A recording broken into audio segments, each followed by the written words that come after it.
산속에 자리하고 있는 사원, 마음을 정했냐는 질문에 네라고 대답하는 남자. 스님은 뭐라고 살지는 생각해봤냐고 물어봅니다. 자신이 남자의 젊음을 이곳에서 썩게 하여 미안하다고 말합니다. 그런 말씀 말라고 하는 남자. 나가려고 마음먹었으면 더 일찍 나갈 수 있었다고 하네요. 스님은 남자에게 점을 봐주고 이익을 챙겨서는 안 된다고 당부합니다. 주지 스님은 영순 엄마에게 말한 진실이 있었습니다. 영훈이 용하면서 악한 무당이 될 거라는 것이라는 거죠. 영훈은 어렸을 때부터 상대방의 손에서 기이한 온도를 느꼈습니다.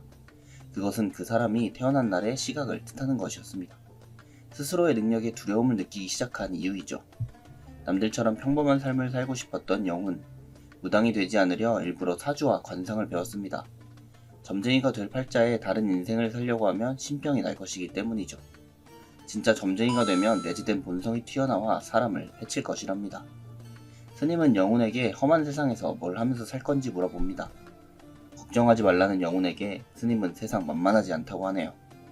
쪽지를 건네면서 뛰어난 윤보살이 소개한 사람이라고 하네요.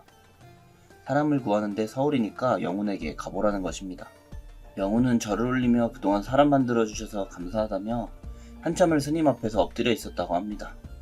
속옷 몇 가지와 스님이 챙겨준 통장 하나 들고 산을 내려옵니다.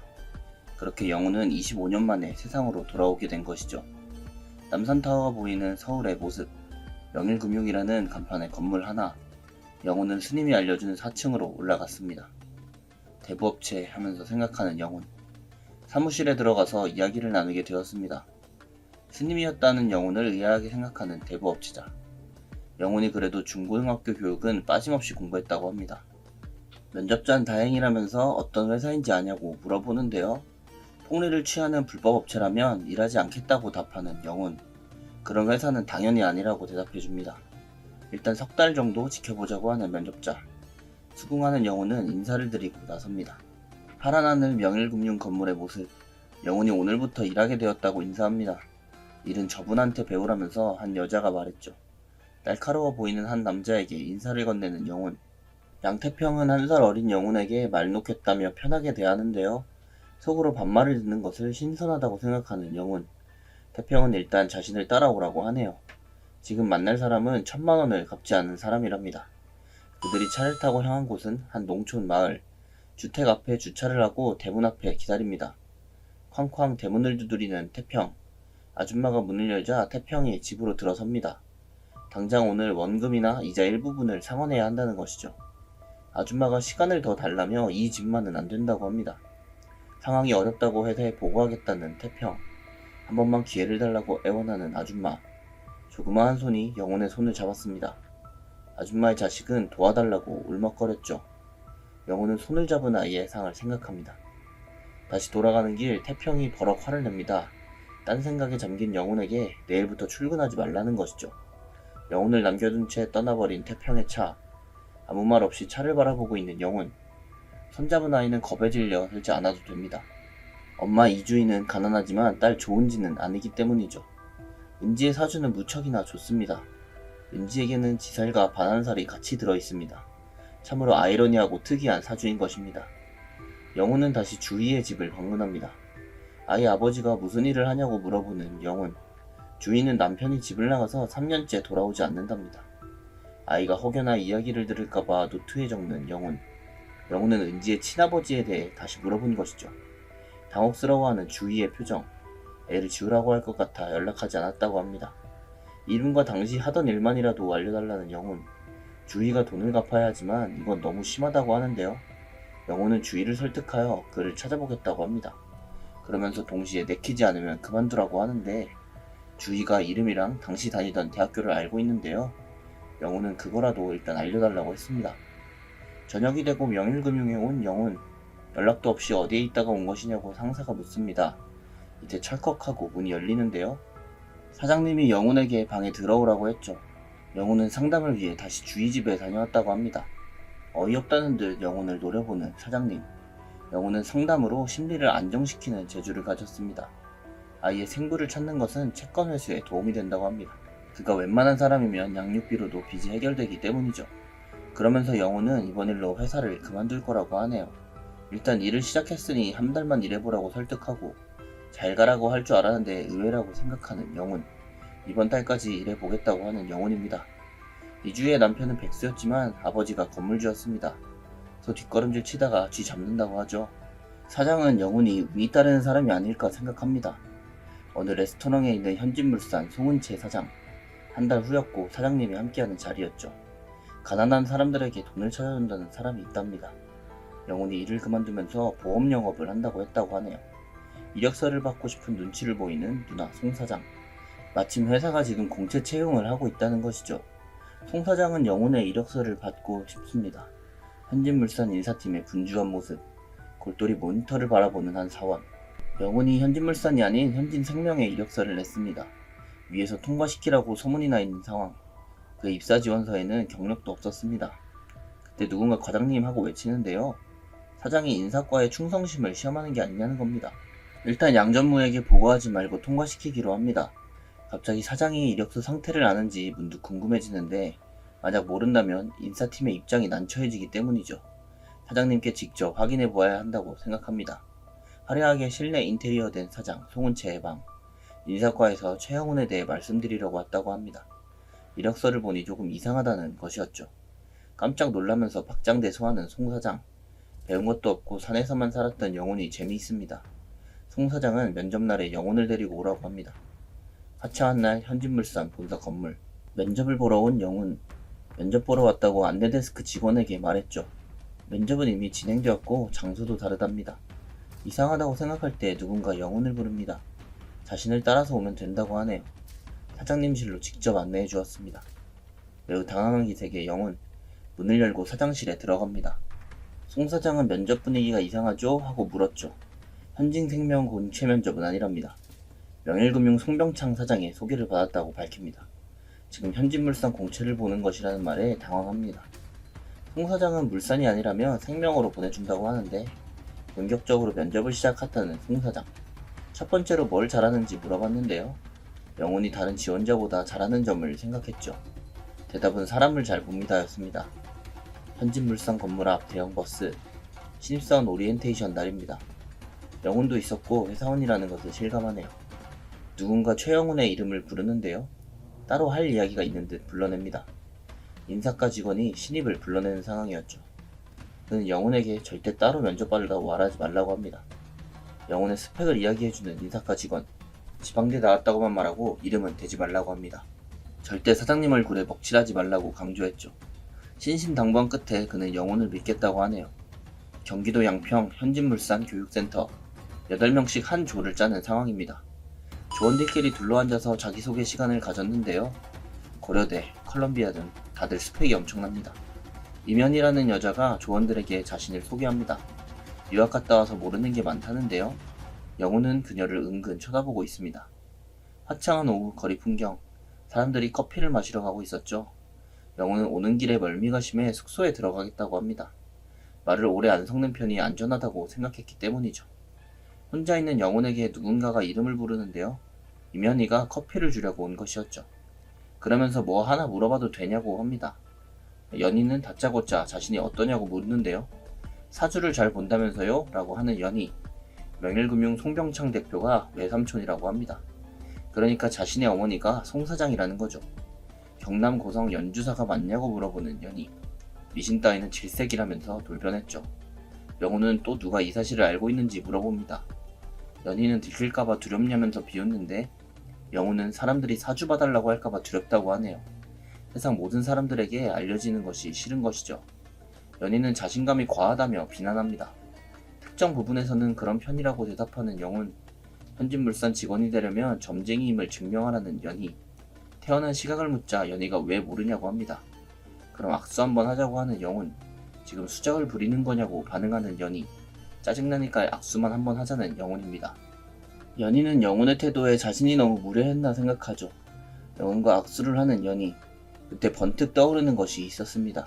한 가지 확실히 하자는 영훈의 말. 사주를 본다는 것을 누구에게도 말하지 말라고 합니다. 연희는 영훈의 부탁을 들어주기로 합니다.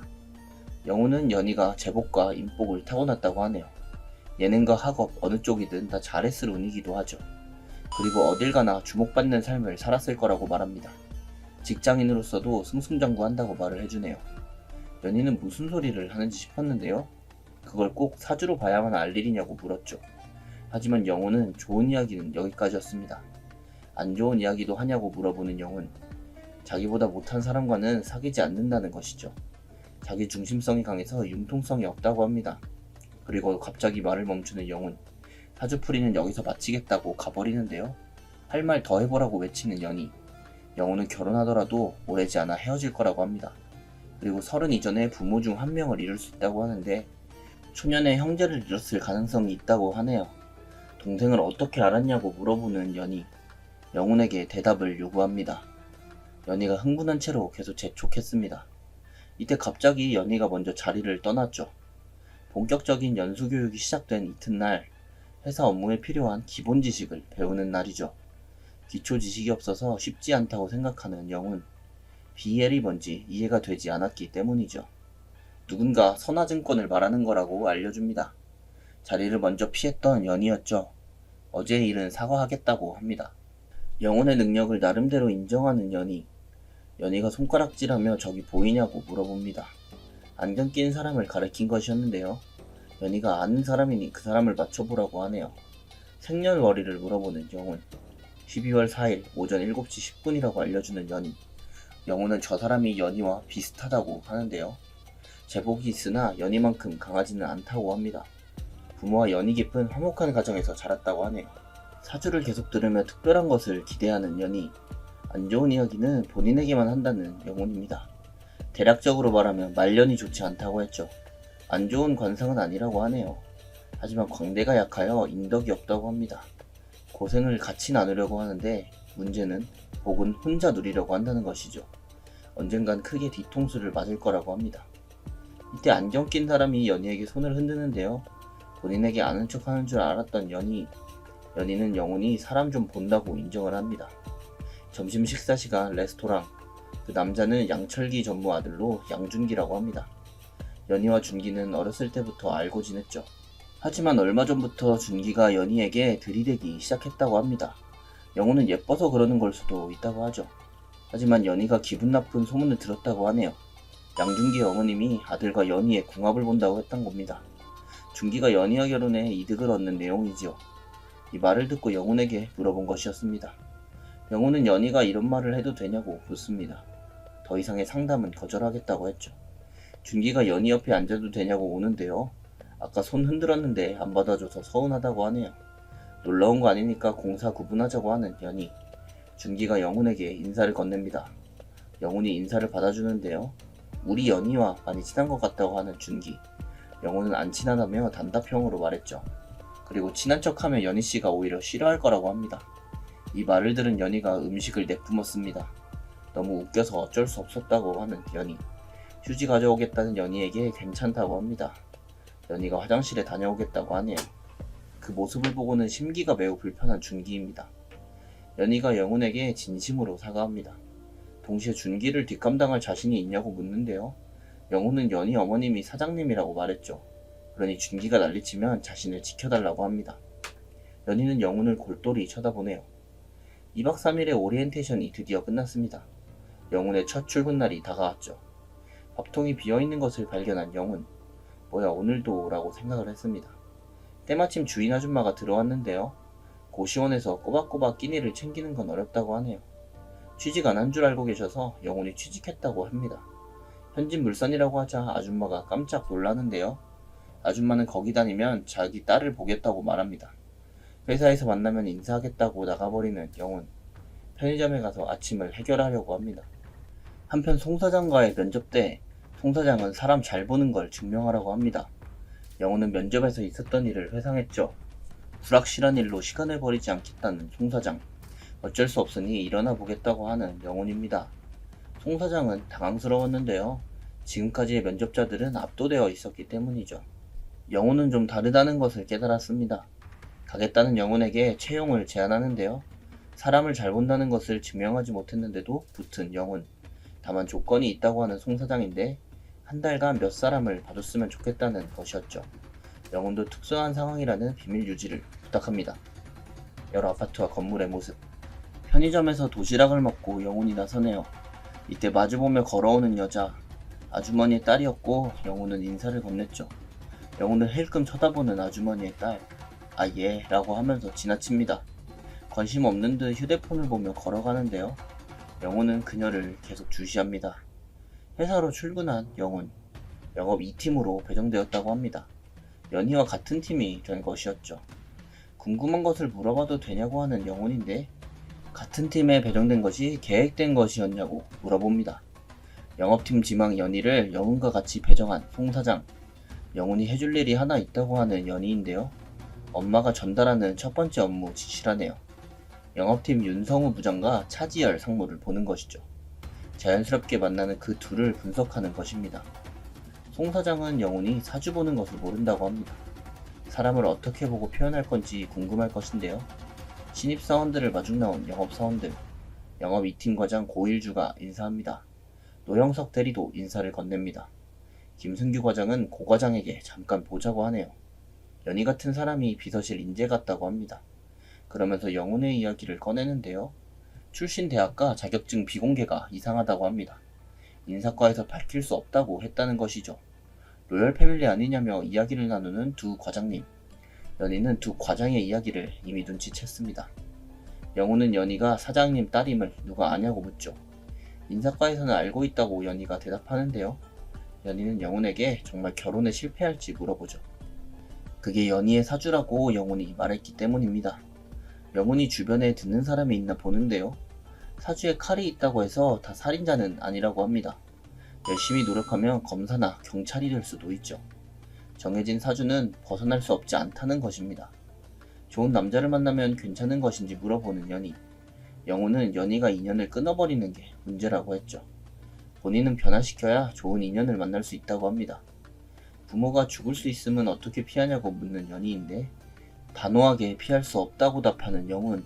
흉살의 경우 피할 수 없기 때문이었죠. 연희는 영훈이 사기꾼이길 바란다고 합니다. 그때 두 과장님이 들어왔는데요. 방금 런던에서 연락이 왔다고 누군가가 전달하죠. 갑자기 버럭 화를 내는 과장.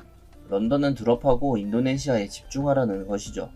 하지만 분명 한국에서 먹힌다고 생각하는 로데리. 영훈과 연희는 이 모습을 지켜보고 있네요.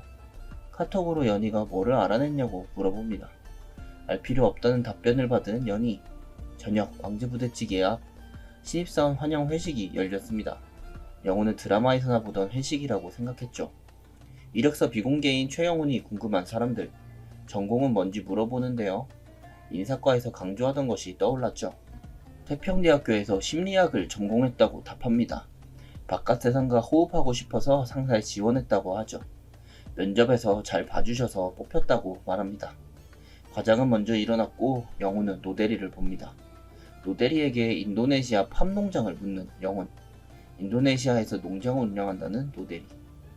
팜오일이 비누유지 공업의 원유로 쓰인다네요. 기존 농장 확보를 위해 경쟁이 치열하다고 합니다. 그러다 대농장주 한 명이 큰 빚을 졌다는 소문이 도는데 그래서 농장을 사려고 하는 것이라네요. 런던 쪽 사업은 신경 쓸 필요가 없다고 합니다. 회식을 마친 영업 2팀. 노대리가 앞으로 열심히 하자고 했죠. 이만 들어가 보겠다는 영훈. 이때 휴대전화가 울리는데요. 연희가 전화를 걸어온 것이었습니다.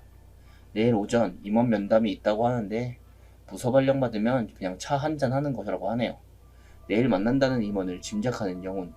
바로 자신의 타깃인 차지열 상무입니다. 연희가 집에 도착했습니다. 어머니 송 사장의 집에 왔네요. 영훈은 좀 어떠냐고 송 사장이 물어보는데요. 진짜 사람을 잘 보냐고 물어보는 것이었죠. 연희는 아직은 잘 모르겠다고 대답합니다. 영훈의 실력은 내일 확인해야겠다고 생각하죠. 연희가 왜 차상무를 신경 쓰냐고 묻는데요. 차상무는 연희의 아버지가 신임하지 않았다고 합니다. 송 사장이 손을 내밀면 잡을지 궁금한 것이었죠. 그러다 아빠의 상태에 대해서 물어보는 연희. 아빠를 질문하는 연희가 의외인 송 사장입니다. 송 사장은 같이 한번 가볼 건지 묻죠. 연희는 흔쾌히 동의하네요. 영훈이 기운차게 아침 인사를 합니다. 아침에 회의가 있다고 하는 과장님. 회의 자료를 가져다 두게 된 영훈. 노대리의 책상을 뒤적거렸는데요. 그때 영훈의 눈에 들어온 한 자료. 생각에 잠긴 영훈입니다. 회의실 세팅을 마친 영훈이었죠. 연희가 영훈의 모습을 봤는데요. 열심히 준비하고 있는 영훈. 노대리가 작성한 보고서를 봅니다. 연희는 영훈이 노대리를 주시한다고 생각했죠. 영훈은 노대리가 왜 이러는지 궁금하다고 합니다. 연희는 고과장의 보류권을 건들자고 제안했죠. 영훈은 감동보다는 걱정이 몰려온다고 합니다. 일종의 겸업이라고 말하는 연희. 꾸준히 사장에게 정보를 제공하는 것이었습니다. 동시에 연희와 일하며 실적을 나누는 것이죠. 하지만 영훈은 연희의 제안을 칼같이 거절했습니다. 너무 칼대답 아니냐고 하는 연희. 과장님이 회의실에 들어오는데요. 밥을 안 먹었으면 배달해주겠다고 하는 과장님. 과장님은 벌써 송 사장과 연희를 알고 있었죠. 연희에게는 회의실 세팅을 하지 말라고 합니다. 영훈은 그러자 자기가 도맡아야 하냐고 묻는데요. 고 과장의 불만스러운 표정. 잠깐 영훈과 둘이 이야기해야겠다는 고 과장. 연희가 고 과장에게 먼저 말씀드릴 것이 있다고 합니다. 어머니 이야기를 들었냐고 말하는 연희인데 그렇다고 말하는 고 과장입니다. 다른 대우를 원하는 것이 아니라고 하는데요. 조금 전 같은 상황을 원치 않는다고 하는 연희. 영훈 사원을 사장님이 직접 뽑았다고도 말했죠. 그러니 업무적으로만 평가해달라고 하는 겁니다. 고 과장의 손이 부르르 떨리는데요. 그런 과장을 보며 주제 넘었다고 하는 연희. 못 들은 걸로 해달라고 하면서 지나가는데요. 과장은 갑자기 깨달았습니다. 뇌리에 불문율이 스쳐 지나간 것이었죠. 먼저 사과하는 상황을 만들면 안 된다는 거였습니다. 고 과장은 연희에게 해명합니다. 연희는 스스로의 성격이 죽었다고 생각하네요. 고 과장은 영훈에게 아까 오해가 있었다고 말하면서 일에만 잘 집중하자고 어깨를 토닥거립니다. 그러면서 사장님과 깊은 관계냐고 묻는데요. 사장님과 가까운 분에게 도움을 줬다고 했죠.